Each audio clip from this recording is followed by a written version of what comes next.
L'islam étant une religion nataliste, c'est-à-dire qui préconise la natalité et qui pousse les gens à avoir des enfants, est une religion qui a tout de suite considéré que la sexualité devait être sanctifiée, devait être bénie. Et donc aux yeux de l'islam, la sexualité est une affaire importante parce qu'elle relève de la volonté divine.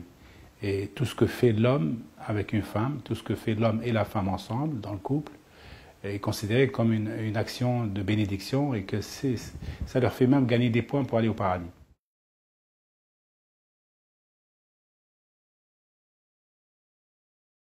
C'est au XVe siècle que les choses vont se corser pour le monde arabe et c'est là que le retour du refoulé va fonctionner à fond. Mais il se trouve que parallèlement, XVe, XVIe siècle, ce sont les siècles durant lesquels l'acte de chair va être le plus chanté et vénéré. Tous les théologiens de l'amour, c'est-à-dire tous les grands écrivains érotologiques, c'est-à-dire Nefzaoui, on peut dire Suyuti, on peut dire Ibn Fulaita, tous ceux que j'ai cités dans mon livre, c'est 15e, 16e siècle. C'est très étonnant.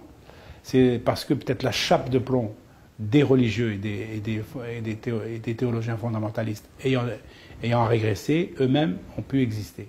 Et donc on a donc toute cette production littéraire autour de l'amour et du sexe, mais sur le plan de la société, la régression n'a fait que continuer jusqu'à nos jours.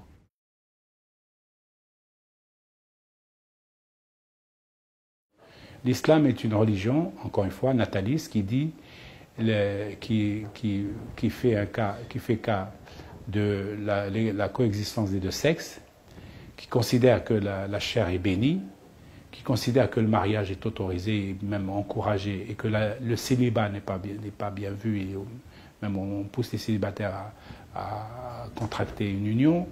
Donc il a donné, si vous voulez, toutes les permissions éthiques et morales. Il n'est pas allé dans le détail.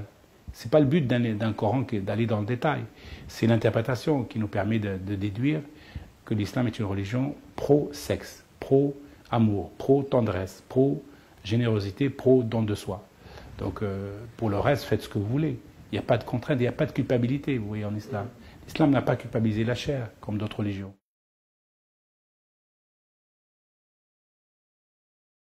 On a conquis tout récemment, grâce au printemps arabe, et ça va se prolonger, parce qu'on ne peut plus revenir en arrière, je pense, une certaine forme de liberté de la jeunesse, au sens large du terme, qui est la condition sine qua non pour la liberté sexuelle.